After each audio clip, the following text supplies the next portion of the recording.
है ना। तो चलिए, कहाँ तक हो गया था हमारा पाठ कल का? एंगी पररूपम देखा था हमने, है ना। क्या कहता है ये? अवर्णांत उपसर्ग से एंग आदि धातु पर में हो तो पर रूप एक आदेश होता है। एंग आदि में हो ऐसी धातु, इससे अवर्णांत उपसर्ग से। तो हमने जाना था कि अवर्णांत उपसर्ग कितने थे, कितने उपसर्ग अवर्णांत थे हमारे, जब गिने थे हमने, गणना की थी, उसमें कितने उपसर्ग अवर्णांत निकले थे? प्र, परा, अप, अव और एक उप। ये 5 उपसर्ग हमारे अवर्णांत थे। इन उपसर्गों से यदि एंग आदि में हो ऐसी धातु पर में हो तो क्या होता है? पररूप एक आदेश होता है। उस जो एंग आदि में होगा उसके जैसा ही रूप उस अवर्ण का भी हो जाएगा, यानी अवर्ण का विलय हो जाएगा पर अच में। ठीक है, पर जो एंग होगा उसमें, अच में नहीं, पर एंग में। ठीक है। अब देखेंगे अचोन्त्यादि टी। देखिए, कहने को बहुत सरल सूत्र है लेकिन लोग इसको समझ नहीं पाते। बहुत सरल सूत्र है ये अचोन्त्यादि टी। गुरु जी, पर रूप का अर्थ जी, क्या होता है? पररूप मतलब जैसे देखिए, ये है हमारा प्र है, ठीक है, और आगे क्या है? एजते। ठीक। अब प्र अवर्णांत उपसर्ग है, अवर्ण अंत में है ना प्र में। यदि अनुपूर्वी करेंगे तो प, पकारोत्तरवर्ती रकारोत्तरवर्ती अकार, ऐसा है प्र में। ठीक है ना।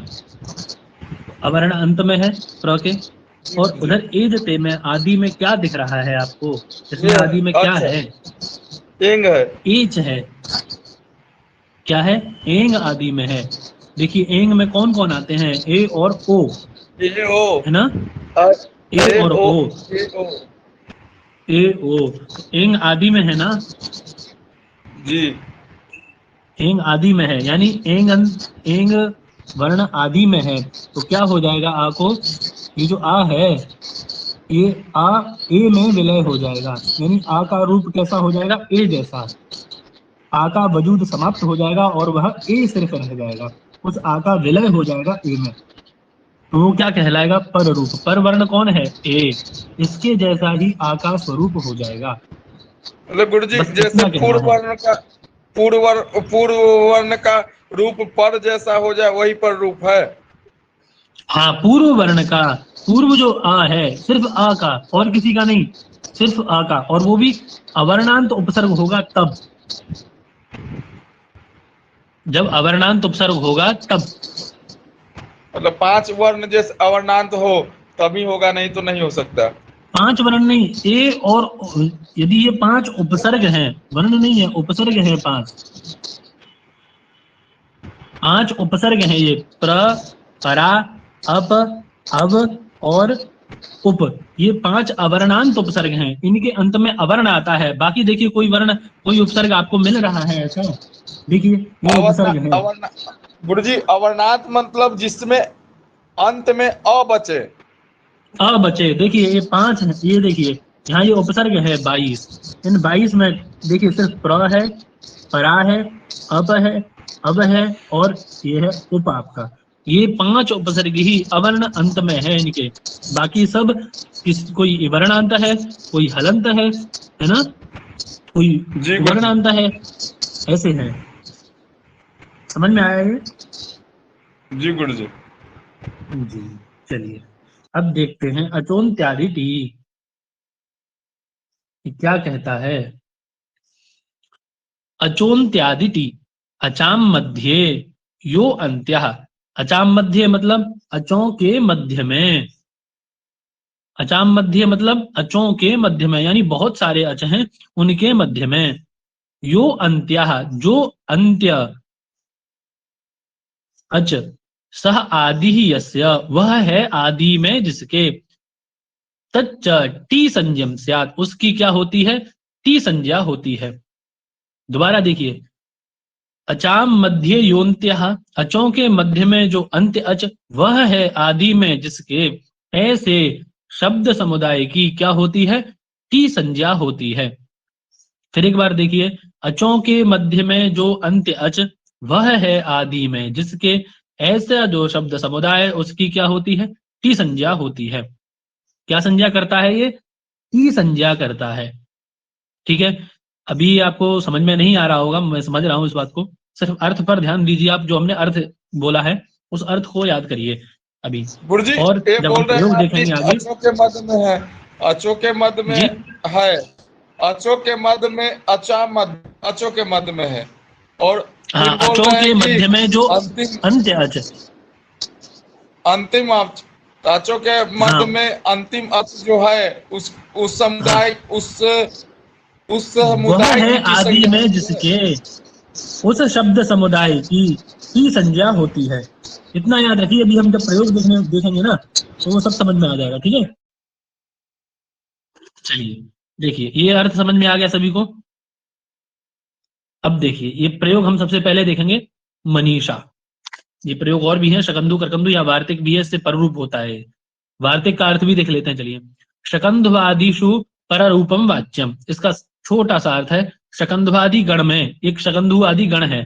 ठीक है, जो गण पाठ है उसमें शकंधवादी गण है, उसके अंतर्गत जो वर्ण पढ़े गए, जो शब्द पढ़े गए हैं शकंधवादी गण में, है ना, उन शकंधवादी गण के अंतर्गत पढ़े गए वर्णों को क्या होता है, पररूप होता है। ठीक है, जो पूर्व पद है शकंधवादी गण में पठित जो शब्द हैं, उनकी जो टी, जिसकी उस शब्द समुदाय की जो टी संज्ञा हुई है, उस टी संज्ञक वर्ण को क्या होता है, पररूप होता है। जब हम अभी प्रयोग देखेंगे तो और क्लियर हो जाएगा। ठीक है, घबराए नहीं। देखिए प्रयोग क्या है हमारा, मनसा अग्रे ईशा, ईशा, मनस अग्रे ईशा। ठीक है, स हलंत है ये। अब देखिए ये क्या कह रहे हैं, अचाम मध्य यो अंत्य। अब देखिए जो पूर्व पद है हमारा मनस, इसमें कितने अच हैं,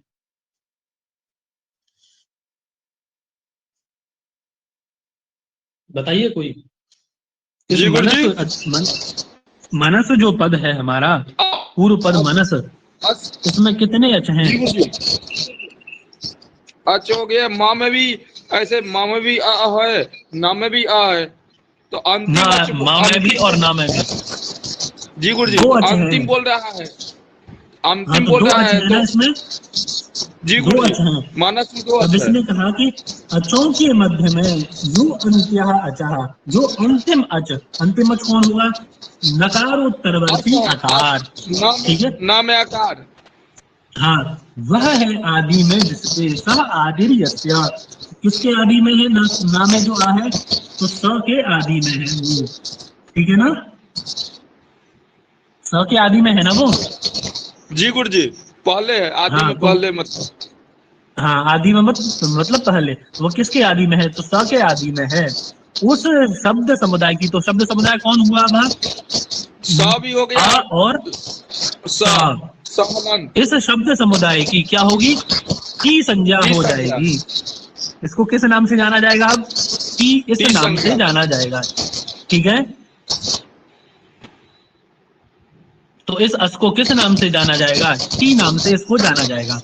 अब ये क्या कह रहा है वार्तिक, टी संज्ञा हम समझ गए गुरुजी ना। ये टी जी नाम से हुआ तो गुरुजी ये टी संज्ञा बोल रहे हैं, तो संज्ञा सूत्र है क्या ये, अचोन्त्यादि टी। हाँ, ये टी संज्ञा करता है, संज्ञा सूत्र है ये, जी गुरुजी। टी संज्ञा करता है, टी संज्ञा सूत्र है। तो ये संज्ञा टी हो गई इसकी, अस की। ठीक है, अब वार्तिक हमने पढ़ा था, वो क्या कहता है, शकंधवादीषु पररूपम वाच्यम, शकंधवादी गण में जो पढ़े गए हैं शब्द, उन उनमें जिसकी टी संज्ञा हुई है वो कौन है, ऐसा शब्द समुदाय कौन है, अस। उस शब्द अस समुदाय है, को क्या हो, पररूपम टी संज्ञा, वाच्यम, पररूप हो जाए, है ना, यानी जिस अस की टी संज्ञा हुई है उस अस को क्या हो जाए, पर रूप और हो रूप, जाए, है ना। तो पर रूप मतलब पूर्व मतलब वाला, इकार पूर्व के वाला जैसा रूप हो रूप जाए। हो जाएगा, है ना। जी तो अस गुरुजी, को जब इकार में, अस का पूरे का विलय किस में हो जाएगा, इकार में, तो क्या बन जाएगा, दीर्घिकार हो जाएगा, मनीषा। मनीषा बन जाएगा। ठीक है, जी गुरुजी। समझ में आया। इसमें समझ में नहीं जी आया, गुरुजी। अगला एक और प्रयोग देखते हैं हम ऐसे ही, देखिए उसमें बिल्कुल क्लियर हो जाएगा। और पतंजलि ऋषि थे ना, उनके नाम को ही देखेंगे। पतन जी गुरुजी। अग्रे अंजलि। अंजलि, ठीक, ये प्रयोग है हमारा, पतन अग्रे अंजलि। ठीक, अब देखिए ये क्या कहता है, अचाम मध्य यो अंत्य। अच कितने हैं इसमें, तौ में आ है और तौ में भी आ है, दो अच हैं। जी अंत्य अच गुरुजी। कौन है, तौ में आ, अन है, अन, त में है आकार। ना। हाँ, जी त गुरुजी। में आकार, उस वह है आदि में, जिसके किसके आदि में है, तो न के ना आदि में, के है आदि ना। में है। जी गुरुजी। उसकी, उस शब्द समुदाय की, ऐसा जो अन शब्द समुदाय है उसकी क्या हो जाएगी, टी टी संज्ञा। संज्ञा। तो जो ता में आ है और न की क्या हो जाएगी, टी संज्ञा, है टी ना। संज्ञा। टी संज्ञा का फल क्या है, तो शकंधवादिषु तो पररूपम पररूप, वाच्यम, इससे क्या हो जाएगा, पररूप पररूप हो हो जाएगा। जाएगा, है ना। तो क्या पर बन होगा जाएगा वन ये, हो जाएगा। हाँ, अ पतंजलि। जैसा हो जाएगा, तो क्या बन जाएगा, पतंजलि, पतंजलि। ऐसा प्रयोग बन जाएगा। ठीक है, जी गुरुजी। अब देखते हैं और जो प्रयोग इसमें दिए गए हैं, और क्या है, शकंधु, शाका अग्रे अंधु, ठीक है, शक अग्रे अंधु। क्या कहता है सूत्र, अचों के मध्य में अंत्य अच कौन है, क में आकार है। का में अ, वह है आदि में जिसके, तो किसके आदि में है वह। वो अंधु अब अ के देखिए, अ। अब देखिए ये समझने वाली बात है, यहाँ थोड़ा कंफ्यूजन होगा। वहां तो वो सा के और न के आदि में था, मनीषा में सा के आदि में था, और पतंजलि में न के आदि में आकार था, लेकिन यहाँ किसके आदि में है। तो एक नियम है, जैसे मान लीजिए कोई देवदत्त नाम का व्यक्ति है, ठीक है, उसके एक ही पुत्र है, ठीक, एक ही पुत्र है। यदि उससे कोई पूछेगा कि आपका बड़ा बेटा, बड़े बेटे का क्या नाम है, तो उसका नाम राम है, देवदत्त के एक बेटे का, तो वही यही बताएगा कि मेरा एक ही बेटा है, उसका वही छोटा है और वही बड़ा है। हमारे यहाँ इसको कहते हैं देवदत्त से एक पुत्र स एव ज्येष्ठा स एव कनिष्ठा। देवदत्त का एक ही पुत्र है, वही छोटा है और वही उसके लिए बड़ा है। जिसका एक ही बेटा है उसके लिए वो एक ही बेटा बड़ा होता है और वही छोटा होता है। ऐसे ही यहाँ भी है, अंतिम अच कौन है, काम है आ, और वह किसके आदि में है, तो खुद के ही वह आदि में है, ठीक है, वह खुद के ही आदि में होगा, ठीक है। ऐसा जो जी शब्द गुरुजी। समुदाय कौन हुआ, ठीक है, उसकी क्या हो जाएगी, टी संज्ञा।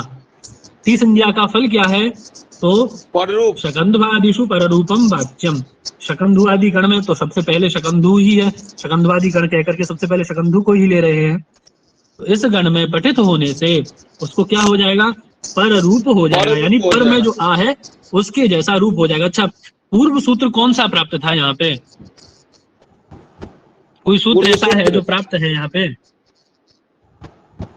जी गुरुजी। कौन सा प्राप्त है। गुरुजी इस सब का जो अंधु है कि जो क पूरा, जी,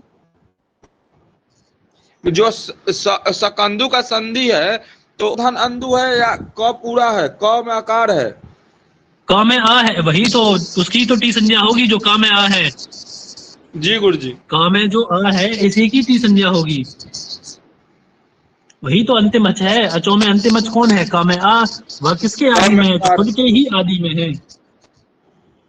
है ना। अब गुरुजी। जी देखिए गुरुजी। यहाँ जो सूत्र प्राप्त है, एक सूत्र हम आगे पढ़ने वाले हैं, क्या, अकह सवर्णे दीर्घा, वो सूत्र यहाँ प्राप्त था, ठीक है। जी गुरुजी, दीर्घ दीर्घ आकार हो जाएगा, अ में अ मिल जाएगा तो दीर्घ आकार, लेकिन प्राप्त है, लेकिन वो होने निषेध वाला करने था, की कोशिश। लेकिन किसने निषेध कर दिया, टी संज्ञा होने के कारण शकंधवादिषु पररूपम, इस वार्तिक से क्या हो जाएगा, पररूप हो जाएगा, और अकाश सवर्णी दीर्घा का बाद होगा। हम देखेंगे आकाश सवर्णी दीर्घा पर, इन सभी प्रयोगों को दोबारा देखेंगे जब हम आगे आकाश सवर्णी दीर्घा लगाएंगे, तो वहां पर देखेंगे इन सभी को, ठीक है। जी गुरुजी। चलिए, ऐसे ही करकंधु है, देखिए कर्क शब्द था, कर्क अग्रे अंधु, तो यहां भी ऐसे ही था, अचों के मध्य में अंतिम अच कौन है? का में अ, है ना? अकार। वह किसके आदि में है? तो देवदत्त से एक पुत्र स एव ज्येष्ठा स एव कनिष्ठा। एक ही अकार है, वह खुद के ही आदि में है। ठीक है, एक ही वर्ण है तो इसीलिए किसके आदि में है? वह स्वयं के ही आदि में होगा और स्वयं के ही आदि अंत में होगा। ठीक है, वह अंत भी वही है और आदि भी वही है। ठीक, तो उसको क्या हो जाएगा? शकंद भादेशु इस पर रूप में वार्तिक से पर रूप यानी अ के जैसा रूप रूप हो जाएगा। हो जाएगा। तो क्या बनेगा? करकंधु। मनीषा हमने देख ही लिया। जहाँ टी संज्ञा होगी उसका पर रूप होना निश्चित है ना? जी बिल्कुल बिल्कुल, टी संज्ञा का फल ही यही है। जैसे जो जी संज्ञा गुरु होती जी, है उसका कोई ना कोई फल होता है ना। जी तो गुरु जी, टी संज्ञा जैसे का फल क्या है? हलंत्यम इत संज्ञा करता है तो उसका लोप होना निश्चित होता है। उसी प्रकार जी इसका टी बिल्कुल संज्ञा बिल्कुल। होगा तो प्ररूप होगा निश्चित। जी जी जी। जी गुरु जी। इत संज्ञा वाले दो सूत्र हम पढ़ चुके हैं अब तक। एक सूत्र हमने जी पढ़ा गुरु था जी। उपदेशे अजनुनासिक इत, है ना? और एक पढ़ा जी है हमने गुरु जी। हलंत्यम। दो सूत्र हम इत संज्ञा के पढ़ चुके हैं। और उसका फल क्या है संज्ञा का? तो इस संज्ञा का फल एक ही है, तस्य लोपः से लोप। लोप। ऐसे ही जो अचोन्त्यादि टी संज्ञा करता है उसका फल क्या है? शकंधवादिषु पररूपम वाच्यम से पररूप। ठीक है, जी गुरु जी। चलिए आगे देखते हैं। ये कह रहे हैं कि आकृति गणो अयम। कुछ कुछ शब्द ऐसे हैं जिनको आकृति गण के आकृति के द्वारा भी लिया जाता है, यानी आकृति स्वरूप से भी जिनका गणना इस शकंधवादी गण में नहीं की जाती है। यानी शकंधवादी गण में पढ़े तो नहीं गए वे शब्द, लेकिन उनके जैसा दिखने के कारण उसको उसमें ले लिया जाता है। जैसे कोई व्यक्ति है, वो स्वरूप से क्या पीले वस्त्र पहन लेता है तो उसको क्या कहते हैं? संत जैसे लग रहे हैं आप। तो संत की कोटि में उसकी गणना करने लग जाते हैं ना, जबकि वह है कैसा? वह संत नहीं है, पारिवारिक व्यक्ति है, गृहस्थ आश्रम में रहता है। लेकिन जब वो पीले वस्त्र पहन लेता है तो हम उससे कहते हैं ना कि आप संत लग रहे हैं। तो वही कह रहे हैं कि आकृति गण से ऐसे लगते हैं शब्द, शकंधवादी गण के शब्द जैसे लगते हैं, उनको भी इसमें गणना किया गया है। उसमें भी यही कार्य शकंधवादिशु पररूपम वाच्यम से पररूप और अचो इत्यादि टी से टी संज्ञा उनकी भी होगी। वो कैसे? तो देखिए बता रहे हैं मारतंडः। मारतंडा प्रयोग यहाँ इन्होंने आकृति स्वरूप से लिया। ठीक है, मारतंड किसका नाम है? तो मारतंड एक ऋषि थे, है ना? सूर्य को भी कहते हैं।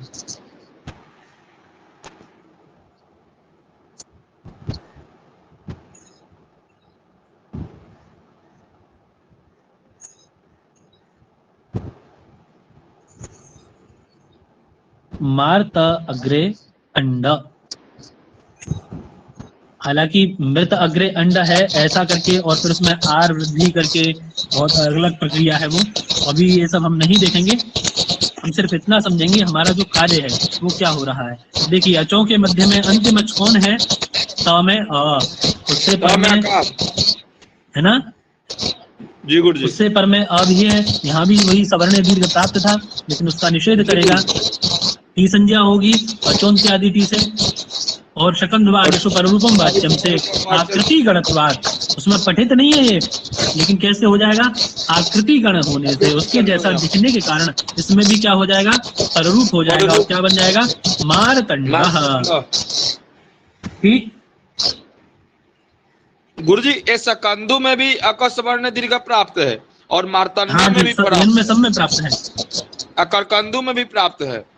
हाँ जी हाँ जी, लेकिन पररूप होगा। चलिए आगे देखते हैं। टी संज्ञा होने के कारण प्ररूप हो जा रहा है ना गुरु जी? हाँ जी हाँ जी, टी संज्ञा हुई और पर रूप हो जाएगा। टी संज्ञा का फल ही यही है। जी गुरु जी। ठीक जी, चलिए आगे देखते हैं।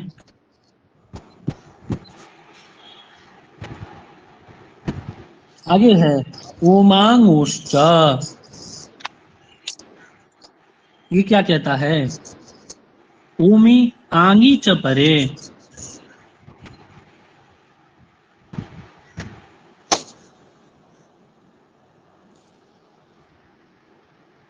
स्क्रीन नहीं दिख रहा है क्या? दिख रहा है। दिख रहा है। ये किसी ने कुछ लिखा है, क्या लिखा है ये डायग्राम, क्या कुछ लिख रहे हैं कोई ये?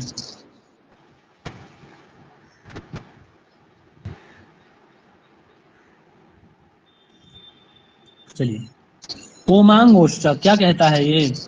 ओमी आंगी च, ओमी आंगी च, ओम और आंग क्या हो? अत से पर में हो तो क्या होता है? पररूप एकादेश होता है। अत से पर में यदि ओम और आंग हो तो उसको क्या होगा? उसको भी पररूप होगा। अभी पररूप प्रकरण चल रहा है सारा। एंगी पररूपम से क्या शुरू हुआ है? पररूप प्रकरण।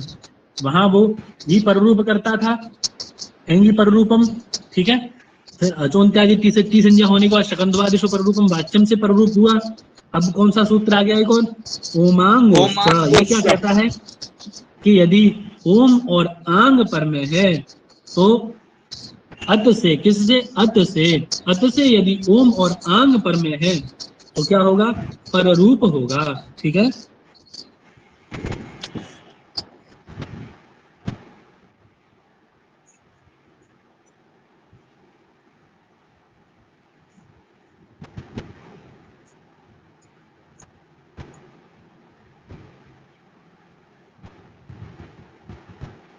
तो क्या होगा? पररूप होगा, ठीक। गुरु जी एंगी पररूपम जी और सकंदवादी सुपरूपम वाच्यम जी ओमांगोश्च, ये तीनों जी। का तो अर्थ भिन्न भिन्न है गुरु जी, लेकिन कार्य एक ही करता है, पररूप ही करता है। हाँ, कार्य एक ही है, कार्य एक ही कर रहे हैं, ठीक है। तीनों के निमित्त अलग हो सकते हैं, उद्देश्य विधेय अलग हो सकते हैं, लेकिन उद्देश्य क्या है? पररूप करना। तीनों का उद्देश्य क्या है? पररूप, ठीक। देखिए अब ओमांगोश्च, ओमी आंगी किससे पर में हो?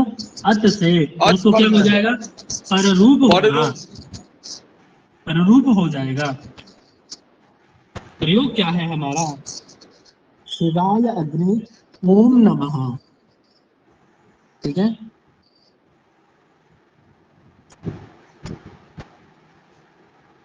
शिवाय अग्रे ओम, ठीक है। शिवाय अग्रे ओम नमः। तो क्या कह रहा है ये? ओम नमः आया नहीं है वहां पे, यहाँ लिख देते हैं, ठीक है।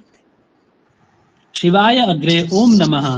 तो यहाँ देखिए कौन सा सूत्र प्राप्त है पूर्व सूत्रों में से? शिवाय अग्रे ओम में कौन सा सूत्र प्राप्त है? यहाँ से गुण प्राप्त है, गुण गुण प्राप्त है। क्या बात, बहुत सुंदर। गुण प्राप्त है। अवर्ण से अच पर में है ओ, तो यहाँ पर गुण प्राप्त है। लेकिन कौन सा सूत्र आया? ये सर वृद्धि प्राप्त होगा जी, फिर वृद्धि प्राप्त है। वाह क्या बात, बहुत सुंदर, बहुत सुंदर। गुण प्राप्त, फिर क्या प्राप्त है? वृद्धि प्राप्त है। लेकिन दोनों को बाध करके क्या आया? ओमांगोश्च। क्या कहता है कि अत से यानी ह्रस्व आकार से क्या पर में हो? ओम और आंग, है ना। तो क्या होता है? पररूप एक आदेश होता है। तो देखिए ओम, यहाँ पर क्या आंग तो है नहीं, लेकिन ओम पर में है ना। ह्रस्व आकार है या में आ, उससे क्या पर में है? ओम पर में है। तो क्या हो जाएगा? आ को पररूप हो जाएगा, यानी ओ में उसका विलय हो जाएगा, है ना। तो क्या बन जाएगा? शिवाय ओम नमः, ऐसा बन जाएगा, है ना। तो माँ को अनुस्वार हो गया है। मौनुस्वारा एक सूत्र है, हल संधि में हम पढ़ेंगे उसको।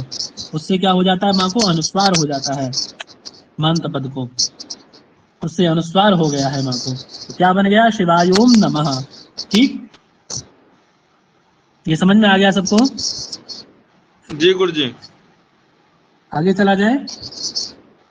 मतलब पूर्व वाला सूत्र सब लगते रहता है ना गुरु जी? हाँ, पूर्व वाले सूत्र सारे प्राप्त होंगे, लेकिन उनका उत्तर सूत्र बाद करते चले जाएंगे, और जिसका अर्थ बिल्कुल संकुचित होगा। आप ये समझ लीजिए, व्याकरण का एक नियम है। किसी ने कहा कि 10 लोगों को हम लड्डू देंगे, लेकिन एक दूसरा सूत्र आया, नहीं, इनमें से जो 8 लोग अच्छा प्रदर्शन करेंगे उनको लड्डू दिया जाएगा। एक सूत्र आया, इनमें से जो 5 लोग अच्छा प्रदर्शन करेंगे उनको दिया जाएगा। एक और सूत्र आया, बोले नहीं, पहले, दूसरे और तीसरे व्यक्ति को ही, जो प्रथम स्थान, द्वितीय स्थान और तृतीय स्थान पर आएंगे, उनको ही पुरस्कार दिया जाएगा, अन्य किसी को नहीं दिया जाएगा। किसकी बात मानी जाएगी फिर? तो अंतिम में बात कहेगा उसकी बात मानी जाएगी। बात तो सबकी सुनी जाएगी, लेकिन मानी किसकी जाएगी? जो अंतिम में बात कहेगा। ठीक है, संकुचित अर्थ को जो कहेगा उसकी बात मानी जाती है। चलिए, आगे सूत्र है, यह अब हमारा प्रयोग हुआ, शिव अग्रे एहि। ठीक है, इसका प्रयोग यहाँ लिख लेते हैं, फिर अगले सूत्र में इसको बनाएंगे, क्योंकि अगला सूत्र इसमें बहुत काम आने वाला है। शिव अग्रे आंग अग्रे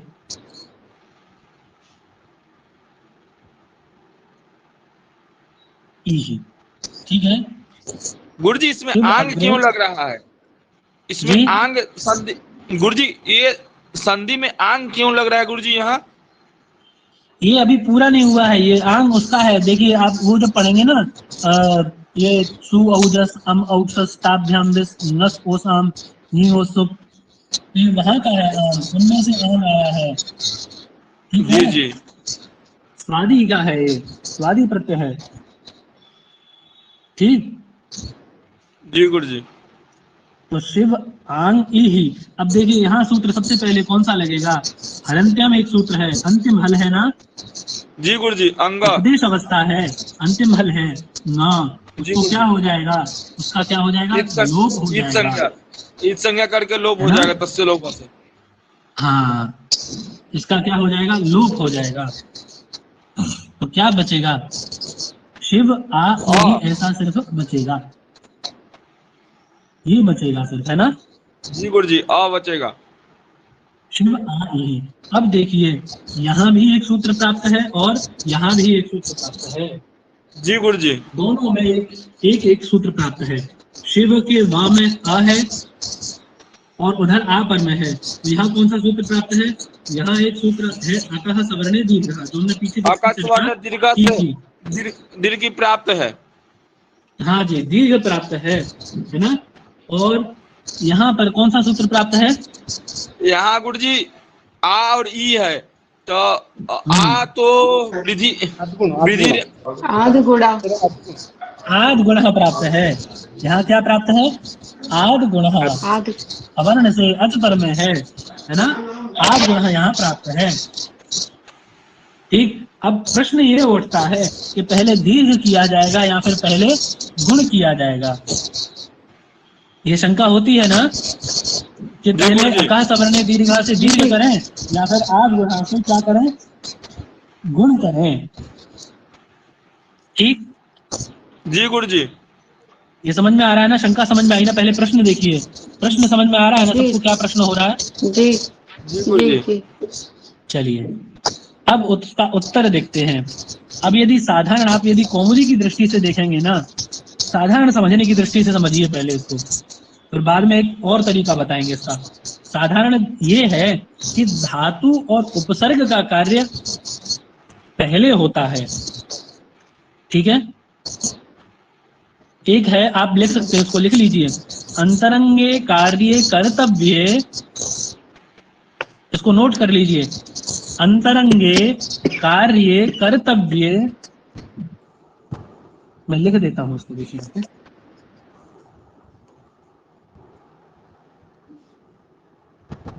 अंतरंगे कार्य कर्तव्य, ये लिख लिया? जी गुरुजी। आगे लिख लीजिए, बहिरंगम बहिरंगम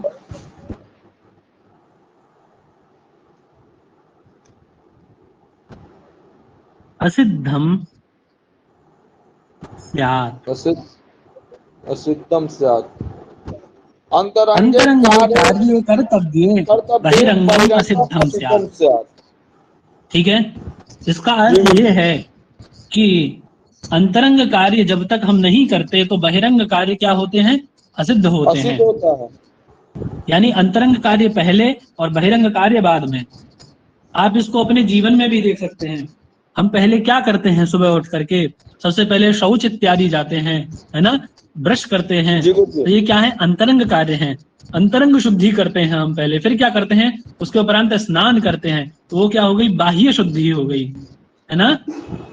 जी गुरुजी। तो पहले अंतरंग शुद्धि, फिर बाह्य शुद्धि। जैसे हम अपने दैनिक कार्यों में कार्य करते हैं, उसी प्रकार से यहाँ भी वही होगा। पहले अंतरंग कार्य होगा, फिर बहिरंग कार्य होगा, ठीक है। इसमें गुरुजी आगे दीर्घ होगा, उसके बाद गुण होगा। नहीं, अब देखिए प्रश्न ये आएगा कि अंतरंग कार्य क्या है और बहिरंग कार्य क्या है ना। जी गुरुजी। अब प्रश्न ये आएगा कि ठीक है, अंतरंग कार्य हम पहले कर लेंगे, लेकिन बताइए तो सही कि अंतरंग कार्य है क्या वो, जिसको हमें पहले करना है। तो आप लिखिए उसको, धातु, दीर्घ कर लीजिए, धातुप सर्गयोः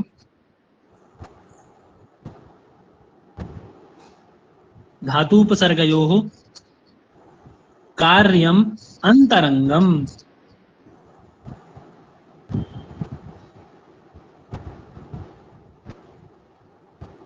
धातु सर्गयो कार्यम अंतरंगम।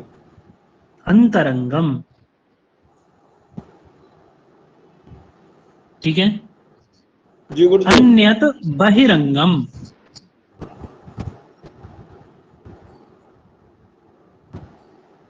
अन्यद बहिरंगम, ठीक। धातु उपसर्गयोः कार्यम अंतरंगम, अन्यद क्या है, बहिरंगम। बहिरंगम। सबसे पहले क्या जाना हमने कि अंतरंगे कार्य कर्तव्ये बहिरंगम असिद्धम स्यात्। जब तक आप अंतरंग कार्य, अंतरंग शुद्धि अपनी नहीं करेंगे, तब तक आपके द्वारा किए गए जो बाह्य कार्य हैं वो अशुद्ध होंगे, जो वो असिद्ध हो जाएंगे। यानी सीधा सीधा अर्थ, अंतरंग कार्यों की दृष्टि में बहिरंग कार्य क्या होते हैं, असिद्ध होते हैं। अब अंतरंग, अब प्रश्न ये आया था कि अंतरंग कार्य है क्या वो, है ना, कौन से कार्य अंतरंग है, तो क्या बताया, धातु उपसर्गयोः कार्यम अंतरंगम अन्यद बहिरंगम। तो धातु उपसर्ग का जो काम होगा वो अंतरंग है, और जो कार्य है वो बहिरंग है। तो अब देखिए, ये आंग क्या है, आंग उपसर्ग है हमारा, ये हमने पढ़ा था ना पीछे। आंग, देखिए प्रादियों में आंग है, देखिए ये आ रहा है आंग, वो हम गलती हो गया थोड़ा सा, वो हमने वो बता दिया, सॉरी, विभक्ति वाला बताया, वो विभक्ति वाला नहीं है, ये आंग है जो आप पूछ रहे थे ना भैया, आंग कहाँ से आया है, ये यहाँ से आया है आंग, ठीक है। जी जी, उपसर्ग वाला आंग, आंग है ये, ठीक। जी गुरुजी। तो यही आंग यहाँ आ गया है, आंग, ठीक है। अब देखिए इसकी उपसर्ग संज्ञा क्यों हो गई, जबकि इसका नाम तो प्रादि है।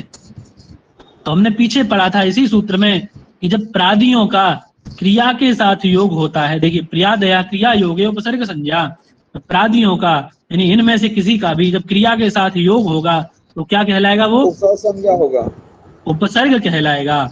इसीलिए इस आंग को उपसर्ग कहा, क्योंकि ई ही यह क्या है, क्रिया है, यह धातु है, ठीक है।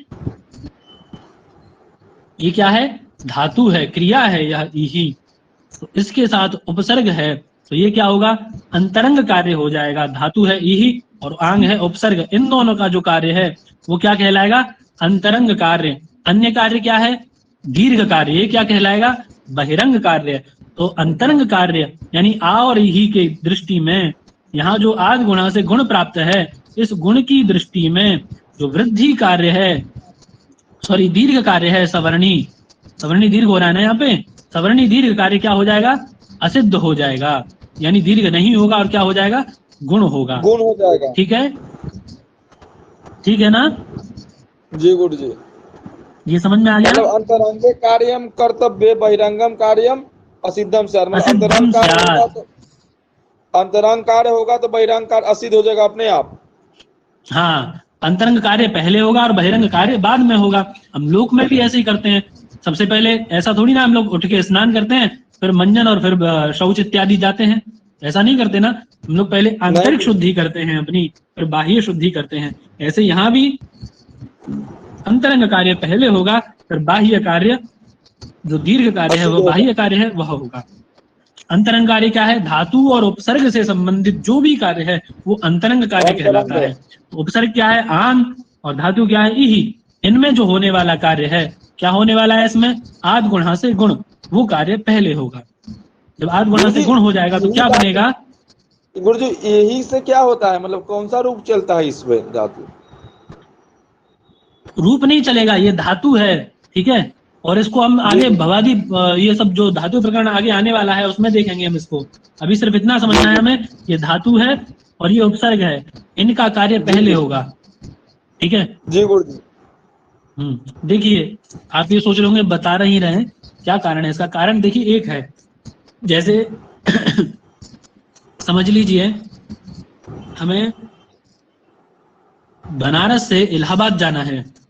अब बनारस से इलाहाबाद जाने के लिए एक रूट है जहां से 120 किलोमीटर इलाहाबाद है बनारस से, सीधा रास्ता है, हाईवे, ठीक है। और एक है जो इधर उधर घूम के जाता है, बहुत सारे रास्ते उससे निकल जाते हैं। जब हाईवे से आप चलेंगे तो बीच में और शहर भी पड़ेंगे, उनके लिए भी रास्ते जाते हैं। अब यदि हमें इलाहाबाद जाना है तो हम क्या करेंगे कि सीधे एक रूट पे चलेंगे जो इलाहाबाद को जाता है, या फिर इधर उधर जो रास्ते जा रहे हैं उन पे जाएंगे। यदि उन पे जाने लगेंगे तो हम कभी इलाहाबाद पहुंच पाएंगे नहीं, बीच में ही भटक जाएंगे, है ना। रास्ता भटक जाएंगे हम बीच में ही। हमारे मन में ये आने लगेगा, अरे ये शहर कौन सा, ये भी देख लेते हैं, ये शहर कौन सा, ये भी देख लेते हैं। जब हम एक बार इलाहाबाद पहुंच जाएंगे, फिर दोबारा बनारस आएंगे, फिर इलाहाबाद जाएंगे, जब एक रास्ते पे हम कई बार चल लेंगे तो हमें स्वतः ही जानकारी हो जाएगी मध्य में पड़ने वाले शहर आते हैं, है ना, इनके लिए ये रास्ता जाता है, इसके लिए ये रास्ता जाता है। ऐसे ही यहाँ भी है, पहले हम एक रूट पक्का कर लें, फिर जो और आने वाले रास्ते हैं उन पे भी हम अपने आप ही पहुंच जाएंगे, है ना। जी गुरुजी। अब देखिए ये धातु है, ये उपसर्ग है, इनका कार्य क्या होगा? अंतरंग। इसके स्थान में क्या हो जाएगा? आद गुणा से गुण, क्या बना? शिव एहि। अब कौन सा सूत्र प्राप्त है? वृद्धि जी गुरुजी, अ और ए है ना जी, तो और एक मिलके तो आ ए ओ को वृद्धि होता है। नहीं इसमें क्या हो?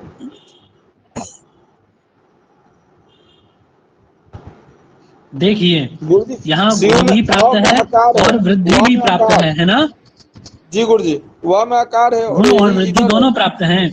लेकिन अब हम क्या देखेंगे? पहले ये सूत्र देखेंगे। देखिए ये क्या कहता है?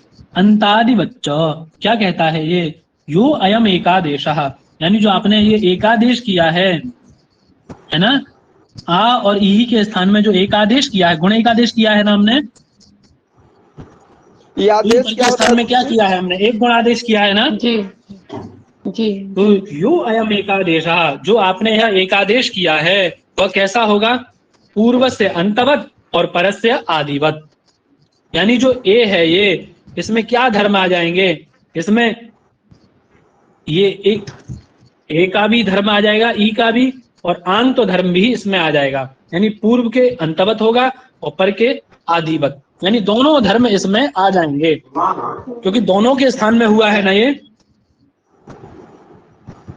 देखिए आंग और ई दोनों मिलकर के ए हुए हैं ना जी गुरुजी।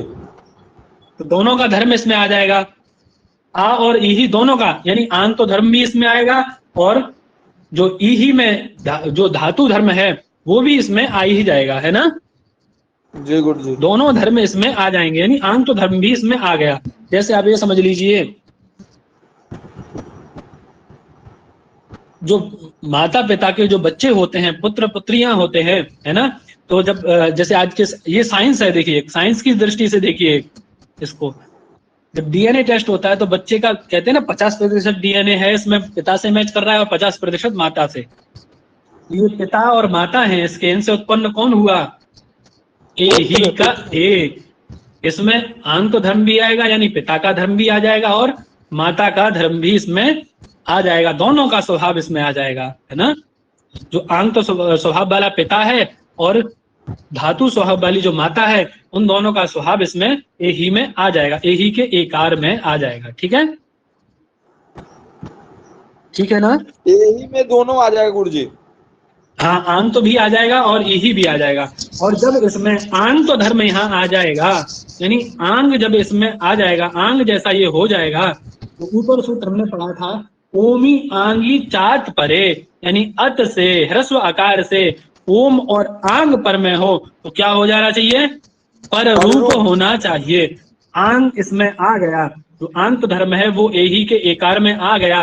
अब देखिए ह्रस्व आकार है, वा में आ, उससे पर में आंग मिल जाएगा, तो क्या हो जाएगा? इसको पर रूप हो जाएगा, यानी ए जैसा रूप हो जाएगा आ को। तो क्या बन जाएगा? शिवे ही ऐसा रूप बन जाएगा। ठीक है, समझ में आ गया सभी को? गुरुजी इसके सबसे पहले संधि करेंगे तो सीयू आंग ई ही होगा, उसके बाद हलंत्यम से इत संज्ञा कर लेते हैं और लोप हो जाता है, तो सीयू आ ई ही बचा। और इसके बाद होता है कि यहाँ पर दोनों अकस वर्ण दीर्घ भी प्राप्त है और यहाँ पर आत्मना भी प्राप्त है, तो किसको पहले करेंगे? तो वो आपको आपने बताया कि धातु उपसर्गयो, धातु उपसर्गयो कार्य मंतरंगम, तो यहाँ पर देखेंगे धातु उपसर्गयो पहले वो परिभाषा लगाएंगे, अंतरंगे कार्य कर्तव्य बहिरंगम असिद्धम स्यात्, फिर लगाएंगे धातु उपसर्गयो। अंतरंगे कार्य कर्तव्य बहिरंगम असिद्धम स्यात्, मतलब अंतरंग कार्य अंतरंग का पहले होता है, बहिरंग कार्य असिद्ध हो जाता है। तो हम यहाँ देखेंगे अंतरंग क्या है, अंतरंग क्या है, मतलब धातु उपसर्गयो कार्य अंतरंगम अन्यत बहिरंगम, धातु उपसर्ग क्या है? तो यहाँ आंग है, आंग में आ है जो ए उपसर्ग है, यही क्या है? ये धातु है। तो सबसे पहले इसको हम क्या करेंगे? इसको गुण कर देंगे, तो गुण करेंगे तो ए हो जाएगा ए ही, और उसके बाद शिव जोड़ शिव धन यही हो जाएगा। अब यहाँ एक सूत्र आता है अंतादिवच्य।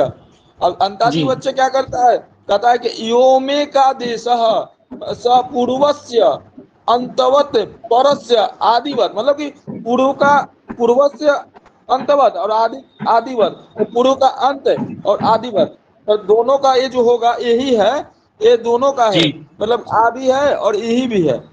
तो ये दोनों को मिलकर अब एक सूत्र प्राप्त है, ओमांगोष्ठ्य सूत्र है। कहता है कि अत से परे ओम और आंग, मतलब अत क्या है? अत से परे ओम और आंग, तो यहाँ अत में शिव में आकार है और एंग ओम और आंग पूछ रहा है, तो यहाँ पर एंग है, आंग में गुरुजी यही आएगा ना? हाँ, तो आंग तो धर्म किस में आ जाएगा? ए में। जो आंग तो धर्म है वो किस में आ जाएगा? आंग तो पर में मिल जाएगा उसको, आंग तो पर रूप कर देगा। ठीक है ना? सभी को समझ में आ गया ये मतलब इसको बहुत बड़ी ट्रेजेडी मानते हैं लोग। शिवे ही जब पूछते हैं ना कि हमने अचसंधि पढ़ ली, हमारी अचसंधि हो गई, अच्छा अचसंधि हो गई तो ठीक है बनाओ शिवे ही बनाओ, शिवे ही फिर पूछते हैं लोग। बहुत बड़ी ट्रेजेडी है ये, ऐसा है, आप सभी लोग बना लेंगे इसको इंटरेस्ट लेके पढ़ेंगे गुरुजी तो जल्दी समझ में आता है जी। इंटरेस्ट लेके मतलब कि इसमें इंटरेस्ट लेके पढ़ेंगे तो इंटरेस्ट अच्छा बिल्कुल बिल्कुल। देखिए कोई भी चीज सही, छोटे बच्चे खेलों को अच्छे से सीख लेते हैं। कोई भी खेल हो हम बहुत अच्छे से समझ जाते हैं ना, क्यों? क्योंकि हम लोग उसमें इंटरेस्ट लेते हैं, है ना? उसको हम लोग आनंद से पढ़ते हैं विषय को। जब हम आनंद से पढ़ेंगे किसी विषय को तो हमें बहुत अच्छे से, बहुत जल्दी आ जाएगा, शीघ्रता से आ जाएगा। चलिए आगे चलते हैं। सूत्र है अकह सवर्णे दीर्घा, जिसकी हम चर्चा कर रहे थे, बहुप्रतीक्षित सूत्र है। देखिए ये क्या कहता है, अक से सवर्णी अच परे हो तो पूर्व पर के स्थान में दीर्घ एकादेश होता है। ठीक है, क्या अर्थ है? दोबारा देखिए, अक से सवर्णी अच पर में हो तो पूर्व पर के स्थान में दीर्घ एकादेश होता है। ठीक है, अक से कैसा अच पर में होना चाहिए? सवर्णी अच पर में होना चाहिए।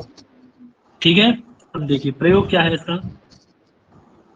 दैत्य अग्रे अरि। भगवान विष्णु का नाम है ये दैत्यारी। तो देखिए यहाँ अ है, दैत्य में जो या है इसका अंत में क्या है, अ है, अवर्ण है ना। अग जी में गुरु जी। आता है जी गुरु जी। अ, उससे सवर्ण अच क्या है, अरी का अ पर में है, सवर्णी है ना अ। जी गुरु जी। गुरु जी। तो क्या हो जाएगा, दीर्घ हो जाएगा पूर्व पर के स्थान में, दोनों के स्थान में क्या हो जाएगा, दीर्घ क्या होगा, आ। क्या बन जाएगा, दैत्यारी। ठीक है ना। गुरु जी सवर्णी माने दोनों का उच्चारण स्थान सेम होना। हाँ, उच्चारण स्थान बिल्कुल सेम होना चाहिए। जी वही गुरु बता जी। देंगे आगे, देखिए अभी सब आ जाएगा। श्री अग्रे ईश। अब देखिए दोनों में क्या है, कौन सा सूत्र प्राप्त है यहाँ पे, एक ही सूत्र प्राप्त है, एक और प्राप्त है, जी पूर्व गुरु सूत्रों में से जी। कोई सूत्र प्राप्त है, कौन सा सूत्र प्राप्त है, अकस्वर्ण दीर्घ। ये तो प्राप्त है, लेकिन एक और सूत्र प्राप्त है, पूर्व सूत्र जो हमने पढ़े हैं उनमें से। गुरु जी इसमें तो श्री में इकार है, दीर्घिकार है, इधर भी दीर्घिकार है। हाँ, प्राप्त है एक सूत्र पूर्व से, सोचिए थोड़ा सा। इसमें गुरु जी तो गुण हो ही नहीं पाएगा, और इधर वृद्धि भी होता है तो वृद्धि भी नहीं होगा इसमें। ये हिंट देते हैं हम आपको एक, जी गुरु यण जी। करता है एक सूत्र। जी गुरु जी। जी गुरु जी। इको यांची। इको इको यणचि। यणचि। जी हाँ, गुरु जी क्या कहता है इसमें। वो, इक जी के स्थान में यण होता है अच परिवर्तित, जी इक में जी या जी। ई आता है ना, आज आ अच गया, पर में श्री में इकार है, इकार है। इको यणचि जी गुरु जी प्राप्त था यहाँ पे। जी जी जी गुरु जी, याद नहीं आ रहा। हाँ, लेकिन उसका निषेध किया किसने, अतः सवर्णे दीर्घा ने। क्या कहता है ये, अक में आता है ई, उससे सवर्णीय क्या जी है, गुरु इकार पर में है, जी। तो क्या हो जाएगा दोनों के स्थान में, दीर्घ हो जाएगा, श्री ईशा ऐसा बन जाएगा। ठीक है। जी गुरु जी। अगला है विष्णु अग्रे उदया।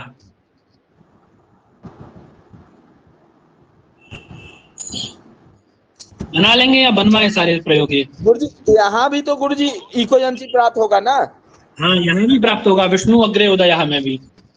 क्योंकि यहाँ भी तो उकार है और इधर अग्र है जी तो अच है। जी जी जी जी, बिल्कुल बिल्कुल प्राप्त होगा, यहाँ भी क्योंकि कोई इक एनर्जी में ई प्राप्त उ होगा। री होता है, इक में ई उ जी जी। री। हम्म। तो बना लेंगे ना, या जी गुरु जी बनवाएं। बन जी जाएगा। जी जी गुरु जी बन बन जाए। बन जाएगा, चलिए। अब देखिए आगे है होत्री अग्रे ऋकारा, इसको देख लेते हैं।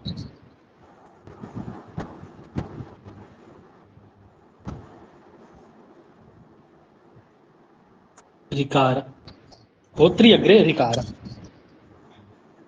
अब देखिए यहाँ कौन सूत्र प्राप्त है, यहाँ भी प्राप्त है गुरु जी, यहाँ रिकार है ना इको एनर्जी तो। है ना, यहाँ भी क्या प्राप्त है, इको एनर्जी यहाँ प्राप्त है यहाँ भी, है ना।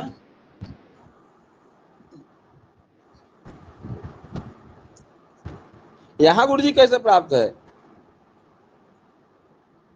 एक में आता यहाँ है ना भी ये जी जी जी रिकार, प्राप्त है, ई उ री। जी जी री एक है। में आता है रिकार, उससे अच पर में क्या जी है, गुरु जी। री पर में है, तो यण जी प्राप्त है ना। अच लेकिन में। क्या होगा, जी जी सवर्णी अच पर में है, जी जी। रिकार से सवर्णी अच कौन है, रिकार, ये पर में है, तो क्या हो जाएगा, देखो जब भी री को दीर्घ करेंगे ना, तो जैसे उन्होंने दो बार कर दिया है ना ये, एक री होगा ऐसे और दो कर देंगे तो दीर्घ हो जाएगा वो। ठीक है, जी गुरु जी। होत्री का रह बना दिया। ठीक।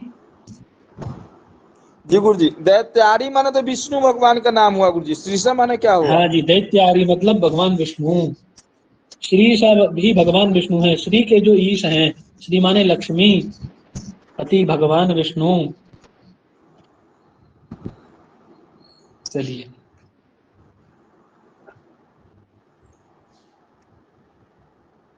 आगे देखते हैं। एंगः पदांतादति।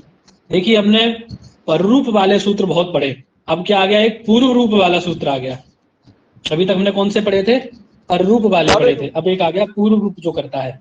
ठीक है, क्या कहता है, पदांतात् एंगो अति परे पूर्व रूप एकादेश स्यात्। उल्टा कर दिया, देखिए वहां अवर्णांत उपसर्ग से एंग पर में होता है ना, एंग आदि धातु पर में हो तो पर रूप होता था। अब यहाँ क्या कर दिया इन्होंने, पदांत एंग से अत पर में, एंग को इधर कर दिया इन्होंने। वहां क्या था, ये प्रेजते वहां बना था, प्रग्रे तेजते, तो ये क्या था, यहाँ अवर्णांत उपसर्ग इधर था और एज आदि धातु इधर थी। ठीक है ना, ऐसा था ना, एंग आदि धातु इधर थी, लेकिन अब इन्होंने क्या कर दिया, इन्होंने यहाँ उल्टा कर दिया इस सूत्र में। इसमें क्या कर दिया इन्होंने, पदांत एंग से अत पर में हो तो क्या होगा, पूर्व रूप होगा। यहाँ इन्होंने कर दिया हरे अग्रे अव। ठीक है, हरे अग्रे अव, यानी एंग को इधर ले आए अब ये, है ना, और अत को कहां पहुंचा दिया, दूसरी साइड में। तो देखिए सबसे बड़ी पहचान तो इसकी ही हो गई। हमें क्या करना है, जैसे साइंस वाले लोग करते हैं ना, साइंटिस्ट लोग क्या करते हैं कि किसी चीज पे रिसर्च करनी होती है उनको, तो उसको लैब में ले जाके रख लेते हैं और फिर उसकी चीड़ फाड़ करते हैं अच्छे से। ऐसे ही हमें सूत्र को क्या करना है, लैब में लेके जाना है और लैब में ले जाके बिल्कुल इसका ऑपरेशन कर देना है, तो हमें समझ में आ जाएगा ये। अब देखिए अंतर समझिए दोनों में, पूर्व रूप और पर रूप में क्या अंतर है। पर रूप जो सूत्र करता है उसमें अत कहाँ होगा, और वो अवर्णांत उपसर्ग करता है, अत इधर होगा, और जो उसमें एंग कहाँ होगा, इधर होगा। और ये जो पूर्व रूप करने वाला है इसमें एंग कहाँ आ गया, इधर आ गया, और अत कहाँ आ गया, इधर आ गया। अंतर समझ में आ रहा है ना तो सबको? जी गुरु जी। और लोगों को भी अंतर समझ में आ रहा है ना इसका, सूत्र का, दोनों का? रिपीट कर। चलिए अब देखिए, कोई पूर्व सूत्र प्राप्त है यहाँ पर?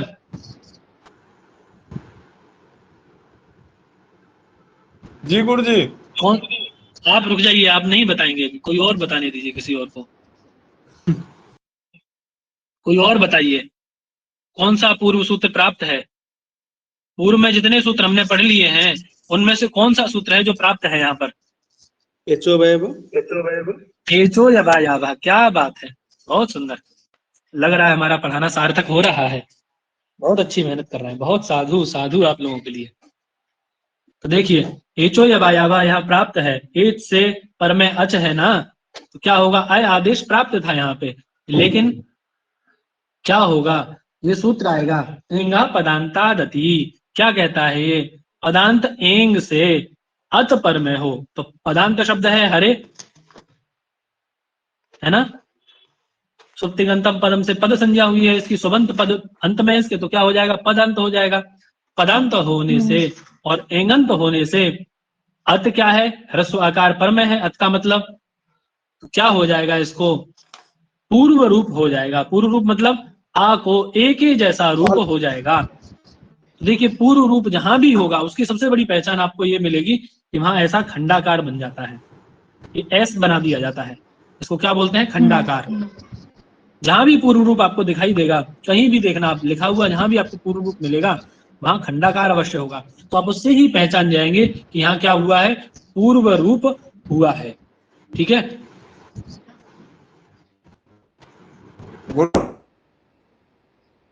ठीक है ना। तो हरे अग्रे अब है, एंगंत शब्द है, पदांत भी है, एंगंत पदांत शब्द है, अत पर में है, तो क्या हो जाएगा, पूर्व रूप हो जाएगा, क्या बनेगा, हरे व। ठीक है, ऐसे ही अगला है प्रयोग विष्णु अव, विष्णु अग्रे अव।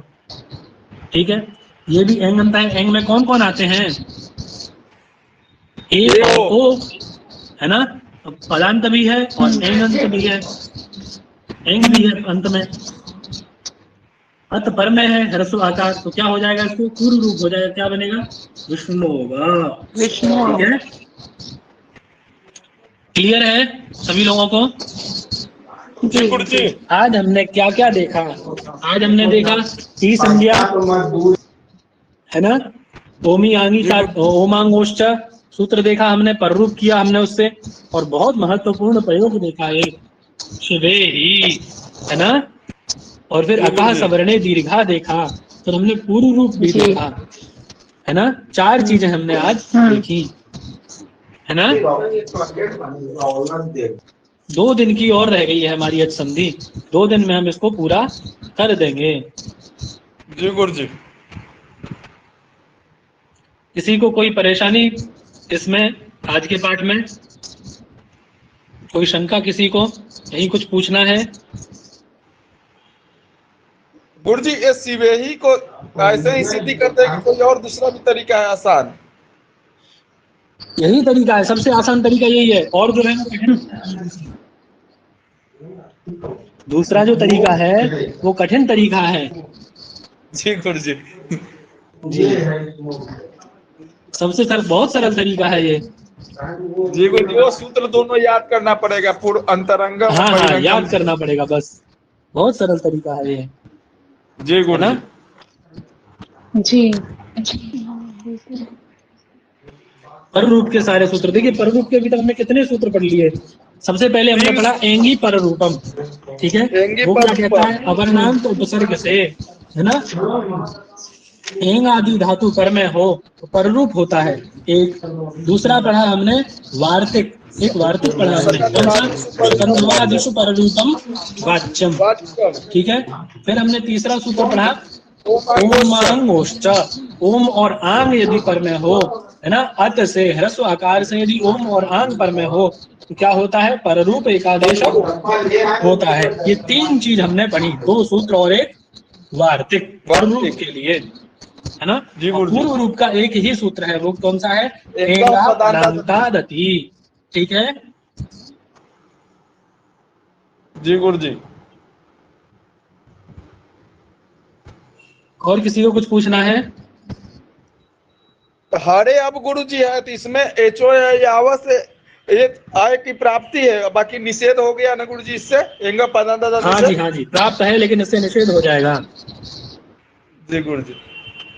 क्योंकि वो एच को कहता है, एच में कौन कौन आते हैं, ए ओ आई औ, 4 को कहता है वो, जी और गुरुजी। ये इसने सिर्फ 2 की बात कही, यानी उससे कम में कर दिया ना इसने काम। जी गुरुजी, 2 ए ओ।